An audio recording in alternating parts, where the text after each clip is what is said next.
éditeur de littérature, en fait, on est surtout un super lecteur. Donc la première motivation, c'est évidemment un goût passionné, un goût frénétique, un goût de lire. Et un goût et une volonté et une passion pour partager ces choix de lecture. Maintenant, quand on aime la littérature, devenir un éditeur de littérature plutôt qu'un écrivain ou un journaliste ou un critique littéraire ou même un prof qui va enseigner les lettres, je crois que c'est quelque chose auquel tout le monde n'est pas toujours sensible, c'est que quand vous prenez la première page de couverture d'un livre, vous avez le nom de l'auteur, vous avez le titre du livre, vous avez un petit sigle ou un mot, et ce mot-là, c'est derrière cette chose-là que se cache l'éditeur, c'est la marque des fabriques, c'est le choix, c'est la personne qui a eu envie de partager avec tous ses lecteurs ce livre-là en particulier.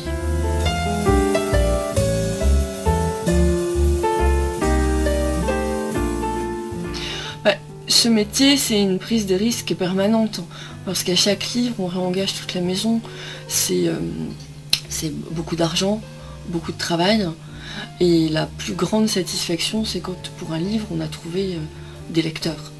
Et je prends le cas d'un livre complètement fou qui s'appelle le Nouveau Magasin d'écriture. C'est un livre qui fait plus de 1000 pages, qui a plus d'une centaine d'iconographies et de citations, de références. C'est un livre qui était très compliqué à faire, qui bouleverse toutes les lois économiques les plus élémentaires. Et en fait, ce livre a trouvé de nombreux lecteurs. Et le travail qu'on a fait nous, un travail d'édition vraiment passionné, forcené, très exigeant, finalement était, était couronné de succès.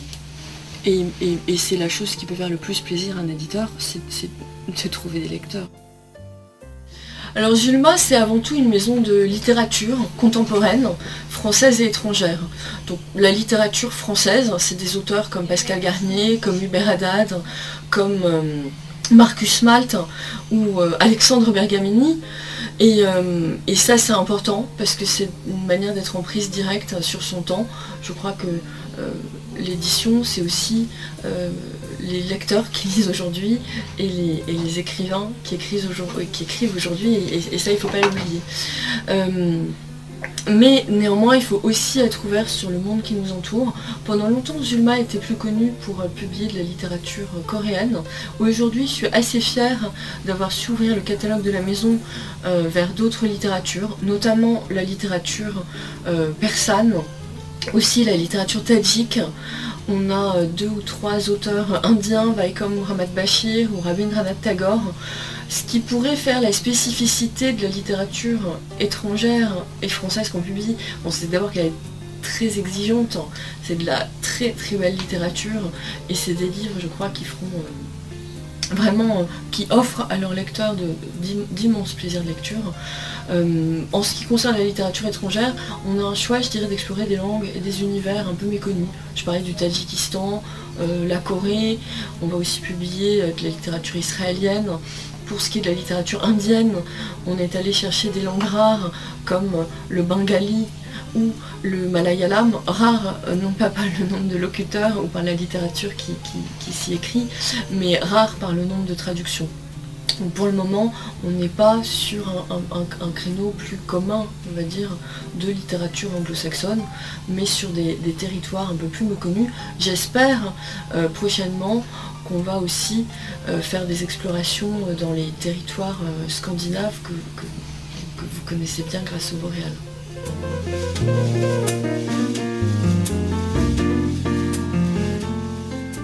Je crois qu'aujourd'hui, il y a des grands méchants loups qui essaient de nous faire peur avec l'informatique, avec l'électronique, avec le numérique, avec tout un tas de choses. Je crois qu'il y a un avenir très riche encore pour le livre et le livre en papier. Et en tout cas, c'est le travail que je m'efforce de faire, c'est non seulement de publier de bons livres, d'excellents livres, mais aussi de publier de beaux livres. Alors je veux pas non plus tomber dans un élitisme et une bibliophilie qui sont trop onéreuses et qui sont un peu... qui font peur, souvent. En revanche, je crois qu'on fait un travail tout à fait admirable avec un graphiste anglais qui s'appelle David Pearson.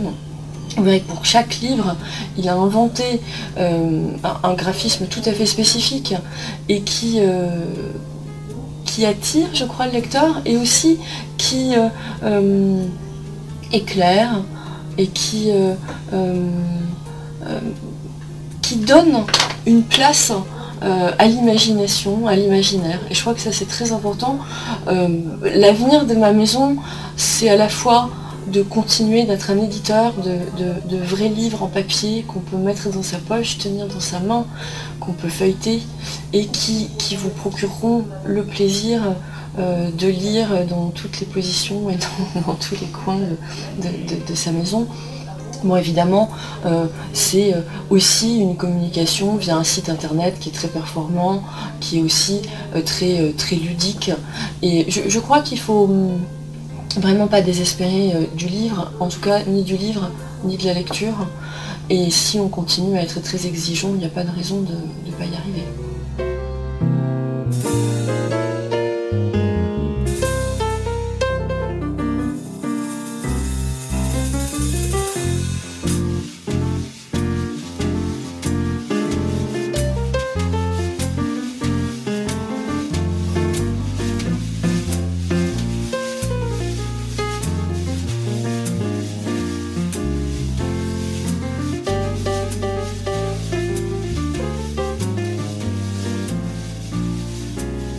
Vous savez, l'édition aujourd'hui, c'est quelque chose qui est à la fois très simple et très compliqué.